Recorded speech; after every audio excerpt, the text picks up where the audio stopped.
अगर एक बार पूरी दुनिया पर नजर घुमाकर देखें तो पाएंगे कि इंडिया और चाइना के बीच के रिलेशंस हमेशा से डिस्कशन का टॉपिक रहे हैं। दोनों देशों के बीच के रिलेशंस को सिनो इंडियन रिलेशनशिप भी कहा जाता है, जो इंडिया और चाइना के बीच के बाइलेटरल रिलेशनशिप की ओर इशारा करता है। इंडिया और चाइना का रिलेशन एक दूसरे के साथ बॉर्डर शेयर करने की वजह से है। इसको लेकर कई बार दोनों देशों की मिलिट्रीज के बीच लड़ाई भी देखी गई है। दोनों देशों के बीच कॉन्फ्लिक्ट की शुरुआत सबसे पहले 1962 में सिनो इंडियन वॉर से हुई थी। इस वॉर को कुछ लोग इंडो चाइना वॉर के नाम से भी जानते हैं। चाइना का हिमालयन बॉर्डर को ना मानना इस वॉर की एकमात्र वजह थी।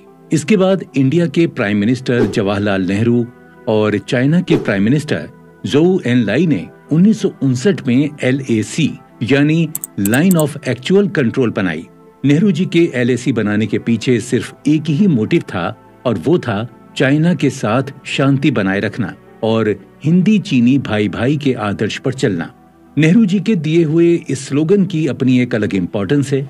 29 अप्रैल 1954 में जब इंडिया और चाइना के बीच पंचशील ट्रीटी साइन हो रही थी, तब नेहरू जी ने ये स्लोगन दोनों देशों के बीच भाईचारा बनाए रखने के लिए दिया था। लेकिन चाइना की ओर से बॉर्डर पर लगातार टेंशन और कई बार इंडिया पर अटैक के बाद 18 मार्च 1958 को नेहरू जी ने अपना ये स्लोगन बदलते हुए कहा था कि उन्हें चाइना पर भरोसा नहीं है।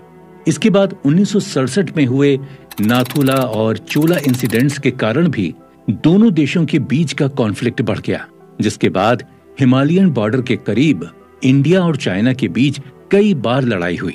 इस वॉर में अपनी अनोखी टैक्टिक्स की मदद से इंडिया ने चाइना को हरा दिया, मगर इसके बाद चाइना ने कहा कि इस वॉर में उनके सिर्फ 32 सोल्जर्स ही मारे गए हैं, जबकि इंडिया के टोटल 65 सोल्जर्स मरे हैं। इसके ठीक 20 साल बाद 1986 में तवांग डिस्ट्रिक्ट अरुणाचल प्रदेश में इंडिया और चाइना की आर्मीज के बीच एक स्टैंड ऑफ हुआ। इसकी शुरुआत तब हुई जब चाइना ने अपनी कुछ आर्मी वैंग डंग एरिया की ओर भेजी, जो इंडिया के हिसाब से इंडिया की टेरिटरी के अंदर आता है। 1962 के बाद ऐसा दूसरी बार हो रहा था जब दोनों देशों की आर्मी मैकमोहन लाइन के पास आपस में लड़ने जा रही थी, मगर अंत में चाइना और भारत दोनों ने बिना वजह हो रहे इस झगड़े के इफेक्ट्स के बारे में सोचा और दोनों ही देश पीसफुली पीछे हट गए। मगर क्या ये झगड़े का अंत था? तो इसका जवाब है नहीं। 2017 की शुरुआत में दोनों देशों के बीच एक बार फिर से बॉर्डर को लेकर कॉन्फ्लिक्ट उठा। ये कॉन्फ्लिक्ट डोकलम पठार और सिनो भूटानीज के बॉर्डर को लेकर हो रहा था। इसके साथ ही ये भी देखा जा रहा था कि 1980 के बाद से दोनों देशों के बीच इकोनॉमिक और डिप्लोमेटिक टाइज बने थे। चाइना और इंडिया के छोटे मोटे झगड़ों के बीच धीरे धीरे दोनों देशों ने अपनी सैन्य ताकतों को स्टैब्लिश किया, मगर 15 जून 2020 को हुए अटैक ने चाइना और इंडिया के बीच के रिलेशंस को एक बार फिर से खराब कर दिया। दोनों देशों के बीच ये लड़ाई हिमालय की टेरिटरी को लेकर गलवान वैली में हुई, जहां अब भी इस वॉर के ट्रेसेस देखने को मिलते हैं। इंडिया और चाइना के बीच के रिलेशंस काफी पुराने हैं। दोनों देशों के बीच कनेक्शन की जानकारी सबसे पहले 2nd सेंचुरी BCE में लिखी मैन्युस्क्रिप्ट से मिलती है।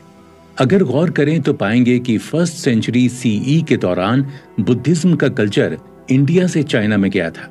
और अगर ट्रेड के नजरिए से देखें तो ये पता चलेगा कि सिल्क रूट इन दो देशों की इकोनॉमी को भी साथ में जोड़ता है। इतना ही नहीं, चाइना इंडिया का सबसे बड़ा ट्रेडिंग पार्टनर भी है, जहां एक ओर इंडिया चाइना से ज्यादातर मशीन्स, फोन्स, प्लास्टिक के खिलौने और भारी मशीनरी मंगवाता है, तो वहीं दूसरी ओर चाइना इंडिया से cotton, fish, salt, iron, steel, mineral fuel, organic chemicals आदि इंपोर्ट करता है।